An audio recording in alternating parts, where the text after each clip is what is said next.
Welcome back to the Deep Dive, the show that takes a stack of the most complicated, high-level source material and filters it down into the pure, essential knowledge you need. Today's stack is a truly wild mix. We're talking about everything from Starfleet crisis logs and specialized medical readouts to detailed historical testimony, and testimony delivered by one of the universe's most infamous entities. It's a very unusual combination, isn't it? Mm. Spanning crisis management in the 24th century and then jumping back to events that took place 600,000 years ago. Our mission today is to unpack the reality behind one of the most persistent hazards in the galaxy, the galactic barrier. Right. For generations, Starfleet has treated it as a natural, albeit extremely dangerous cosmic anomaly. Our sources, however, reveal a stunning and, frankly, terrifying truth. It is not a natural hazard at all. Far from it. We're looking at a half-million-year-old interdimensional containment field. I mean, a titanic, artificially constructed wall of reality-warping energy designed by the Q Continuum itself to protect the Milky Way. It's a cosmic moat, really, constructed for the highest possible stakes. So this deep dive is going to cover the crisis that led to this ultimate defense, the immediate dangers, both physical and psychic, that the Enterprise E faced while operating near it, and then the catastrophic consequence of a fanatical scientist finding the one weak spot in this cosmic prison wall. We're essentially going to a security briefing for the entire galaxy, and this is where it gets really interesting. Okay, so to set the stage, we have to immediately establish the level of danger the Enterprise E was in. They weren't just near the barrier, they were inside its immediate boundary after escaping a hostile encounter with these gaseous entities known as the Calamarain. And the ship was completely disabled, structurally. We're not talking about a little hull damage or a shield fluctuation. The crisis logs confirm the warp engines were completely inoperative. And more dramatically, large sections of the saucer, including the main bridge, had suffered a total loss of artificial gravity. Imagine that. The bridge. It's supposed to be the command center of the fleet, a sanctuary of control. Instead, it is lit only by the frantic flashing of red alert signals, and everything that isn't bolted down is just floating in zero-G. You have scorch marks on consoles, debris from torn internal systems, and crew members relying on magnetic boots just to stay anchored. They are operating on fumes, powered only by impulse, and every second they spend there, the situation gets exponentially worse. And crucially, the structural damage, while absolutely critical, was actually the lesser threat. The greater danger, what makes the galactic barrier so unique, is its composition. It's composed of psychokinetic flux, a concentration of pure psionic energy. For anyone with even a slight telepathic sensitivity, this is like trying to navigate through a hurricane of raw thought. That's the key distinction. Right. While physical obstacles can be shielded against, psychic energy directly targets the nervous system. Merely entering the barrier places anyone on board at existential risk. This forced the engineering team into a desperate, very short-term fix. Okay, let's unpack this engineering feat, because it really exemplifies that kind of frantic genius of Starfleet under pressure. Lieutenant Barclay and Data, they figured out a way to jury-rig the ship's defenses. Instead of pushing against the barrier, they managed to divert and channel the barrier's own energy, the psychokinetic flux, back into the ship's shields. But the mechanism they used to channel this energy was, well, terrifying. They used the ship's organic bioneural gel packs. Yeah, and that's where the danger lies. The bioneural gel packs are the ship's organic computing infrastructure. They mimic a biological brain structure. They were never, ever designed to manage or channel raw, concentrated psychic energy. Barclay's logs reflect this sheer desperation. He stated that this tactic was only successful so far, but the packs were essentially being used as self-destructing fuses. And Data provides the incredibly precise and grim statistical analysis that really should hit home for you. He calculated that the energy absorption required to keep the shields up exceeds the pack's capacity for extinction, meaning the rate at which the organic materials is burning up, by 47.34%. That's a huge number to wrap your head around, so let's contextualize it a bit. It means that to maintain the shield integrity for just 1 second, they are destroying their own computer system by almost half again the rate they can survive. They are actively consuming their own infrastructure just to stay alive. And adding to that instability, the energy available to the deflectors is fluctuating wildly by variances of 20% or more. So that tiny safety margin they have is constantly shifting and could just vanish entirely at any moment. They're essentially standing on a sheet of ice that is rapidly melting, and they're using their own shoes as fuel for a tiny warming fire. And while the ship was literally self-disrupting, the crew's neurology was already suffering horrific trauma, especially those with any heightened sensitivity. We see this first with Lieutenant Leoro. It's important to understand her background. She wasn't just a random security officer. She had an augmented nervous system from Angosian military modifications during the Tarjan War. These mods made her highly effective in combat, but also uniquely vulnerable to this kind of psychic overload. The sheer agony is described so vividly in the sickbay reports. She let out a pain-racked cry, suffered a massive seizure, and was levitating briefly in agony on the zero-G bridge. The psychokinetic flux was essentially short-circuiting her entire augmented nervous system. Crusher noted that her cerebral cortex was just drowning in bioneural energy. Her condition forced an immediate beam out to sickbay.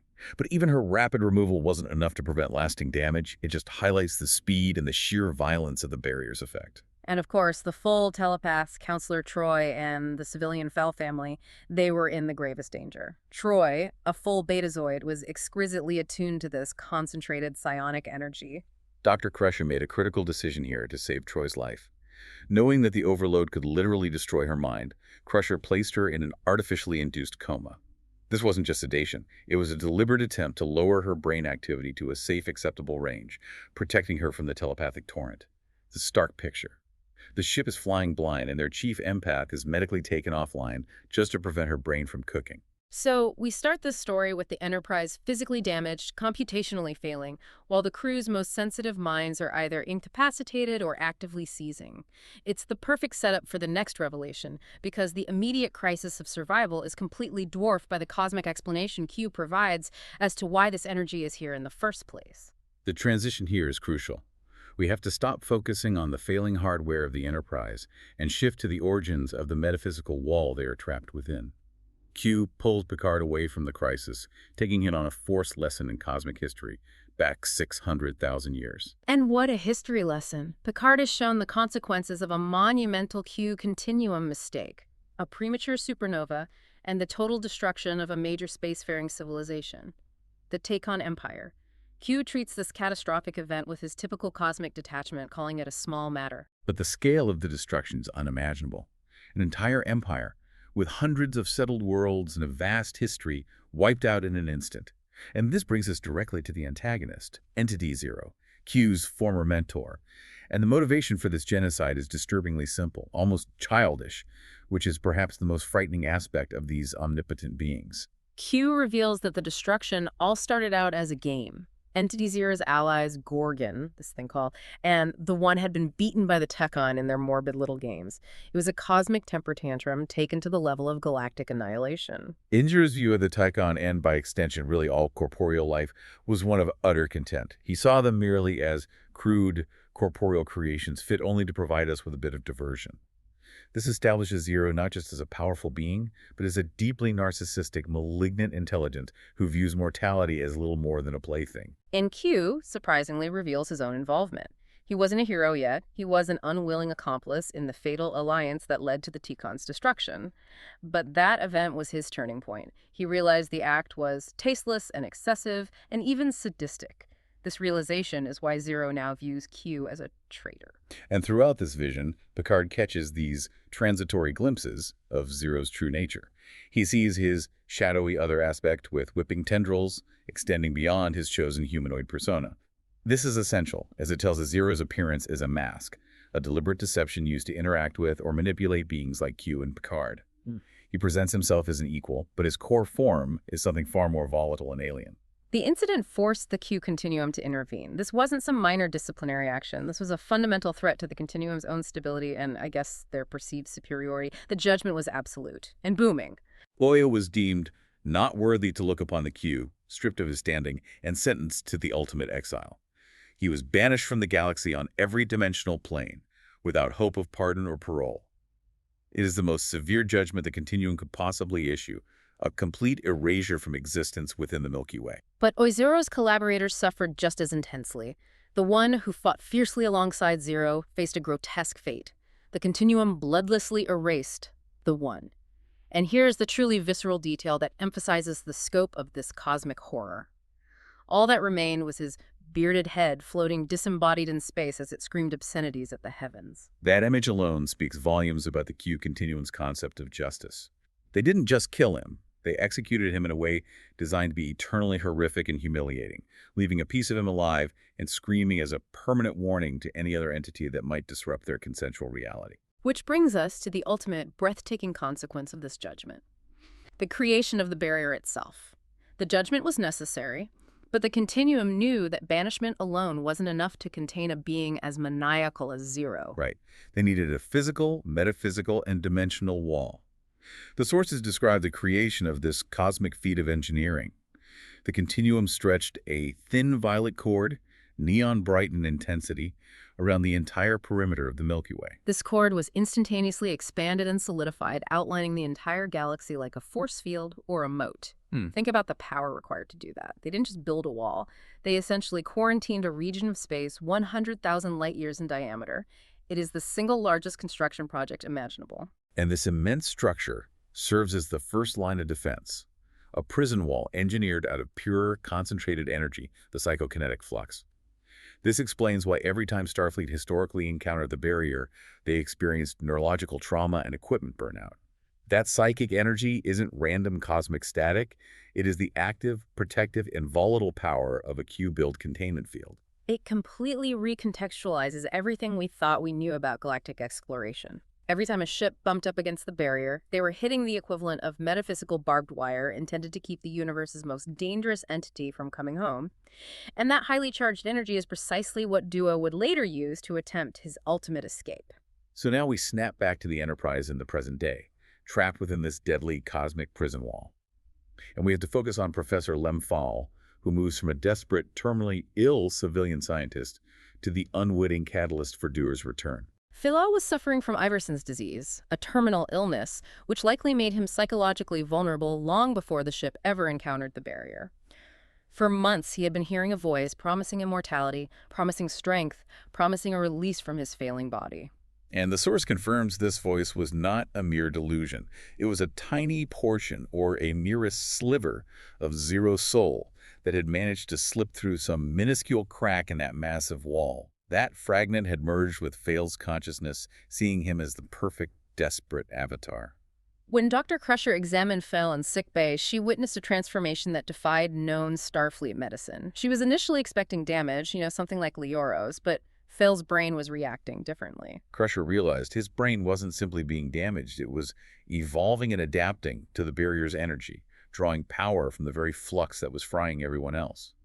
The logs are specific. Faal's sensors recorded two distinct sets of brainwaves coexisting within his skull. Two distinct consciousnesses, coexisting. Crusher noted this duality was similar to the pattern seen in a Vulcan mind meld, where two minds temporarily occupy the same space.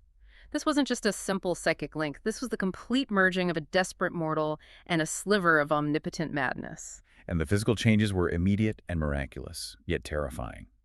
Faal's once brown eyes started to glow with an eerie white light, suffused with the raw violet energy of the barrier. More dramatically, the wasting disease that had doomed him, Iverson's disease, was instantly eradicated. The power had rushed through his body, eradicating every last trace of disease. Faal, now immortal and infused with power, was convinced this was his destiny. He saw his wormhole experiment not as a scientific endeavor, but as a divine mission to release the voice that saved him from death. His human ambition had been corrupted and amplified by Zero's sliver of ego. This led to his act of treason, hijacking engineering.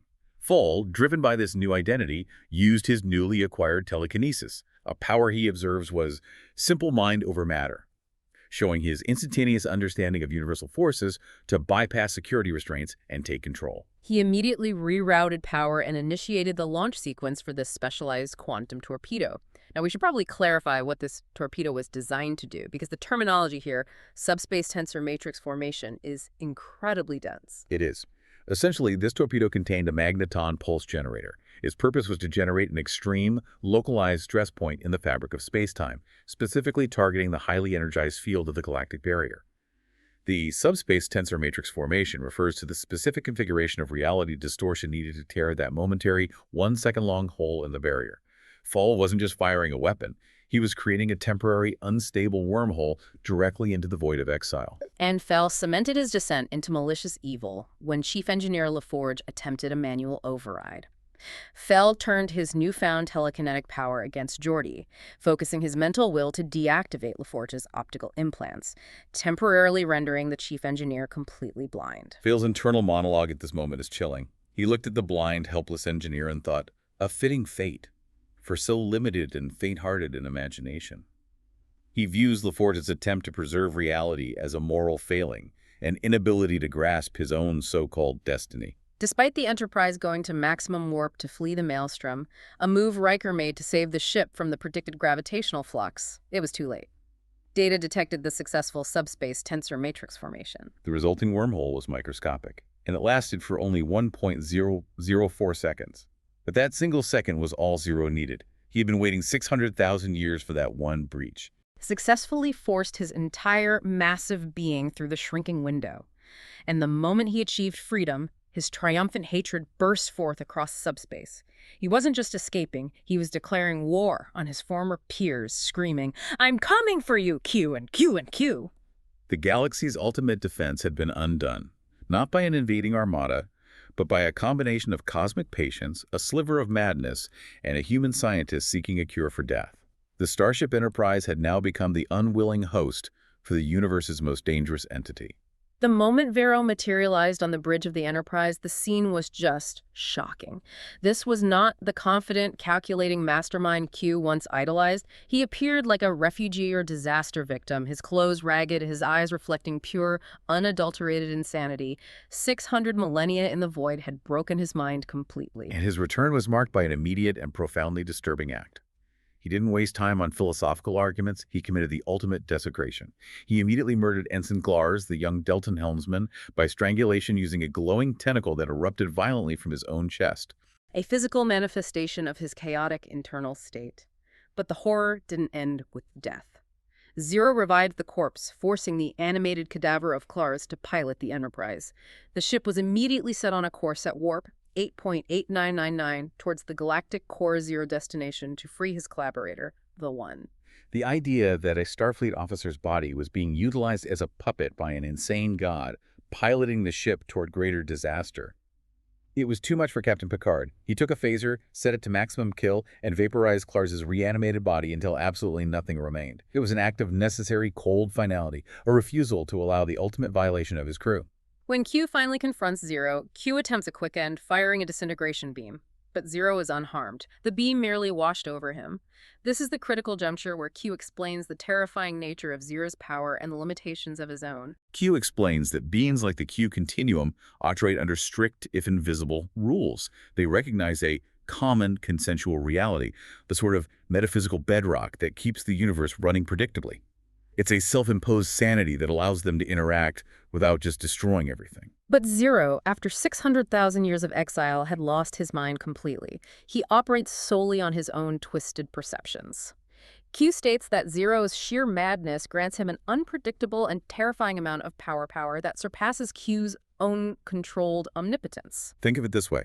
Q is constrained by physics and logic, even if he can manipulate them. Zero is constrained by nothing because he recognizes no limits. He has weaponized his own insanity.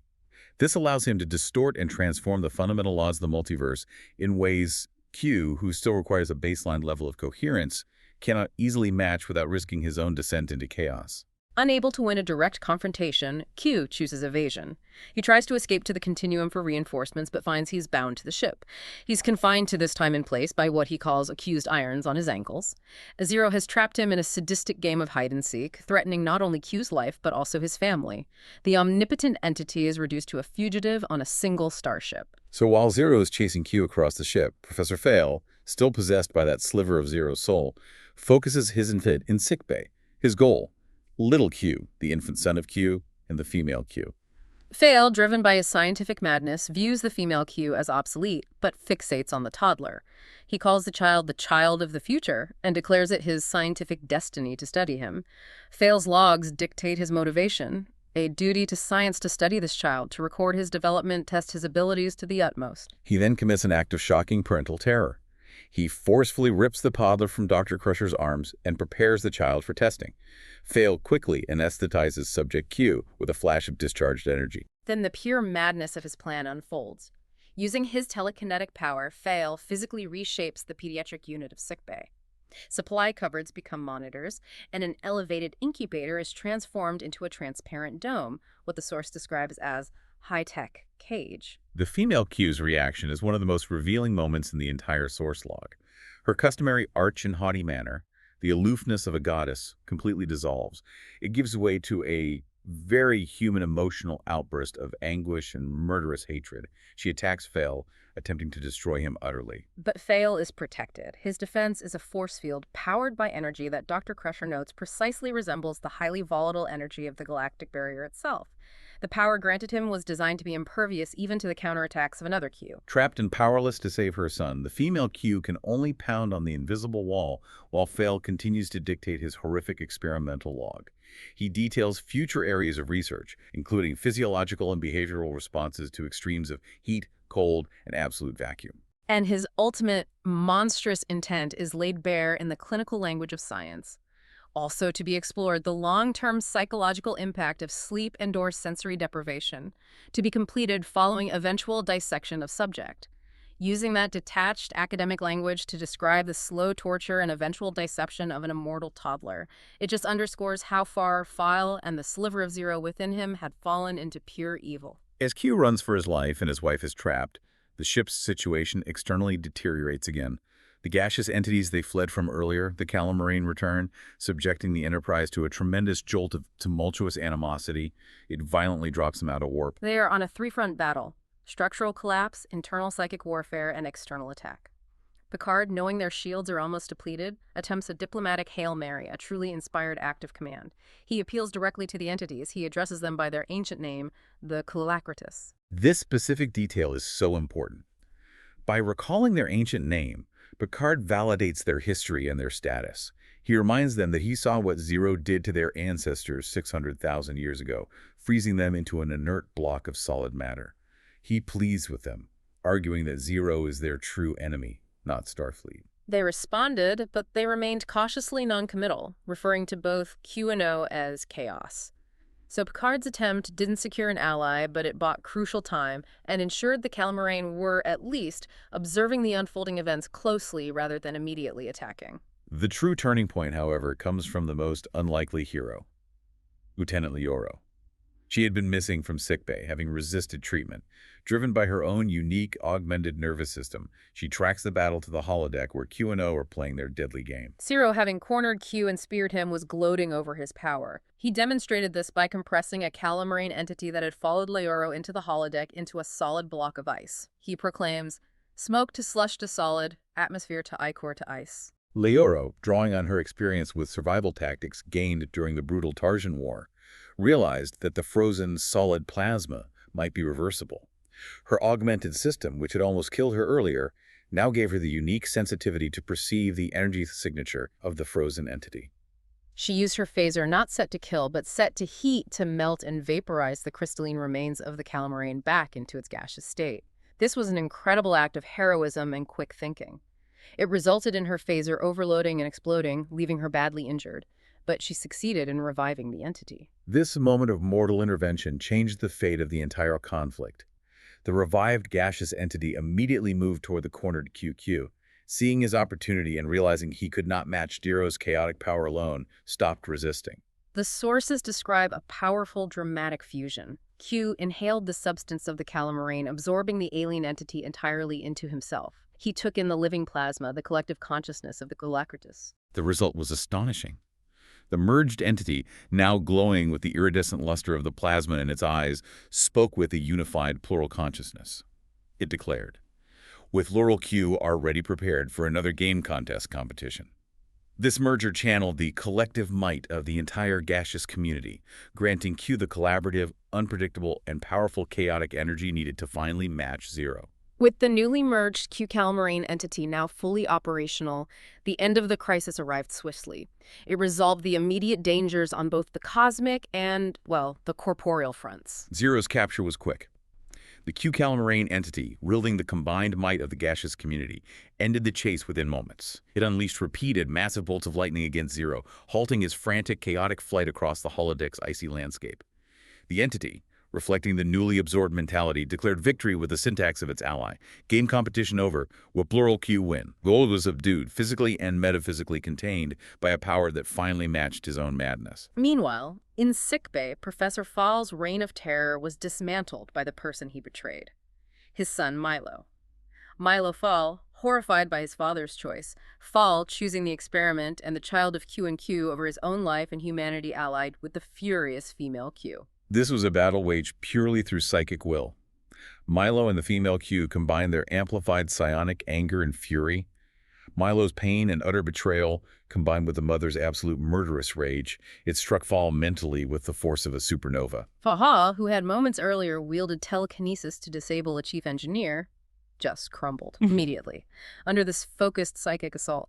The alien glow instantly left his eyes and he collapsed, instantly reverting to the wasting effects of Iverson's disease. His mortality returned in a crushing moment. The female Q analyzed the situation post-collapse. She noted that the power within him was only a little piece of awe that found a bit of power to nest in.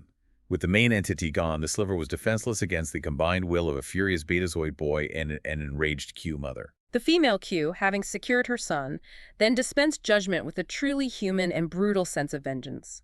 She trapped the now powerless Lem Faal confused and curled into a fetal position inside the observation dome, the very high-tech cage she had built for her son. And she made her intentions chillingly clear to the assembled Starfleet personnel, stating that they should feel free to run any tests you choose on him, the more painful the better. It's a remarkable insight into the depths of Q emotion, the willingness to descend into cruelty when maternal bonds are threatened. She then turned her attention to Milo.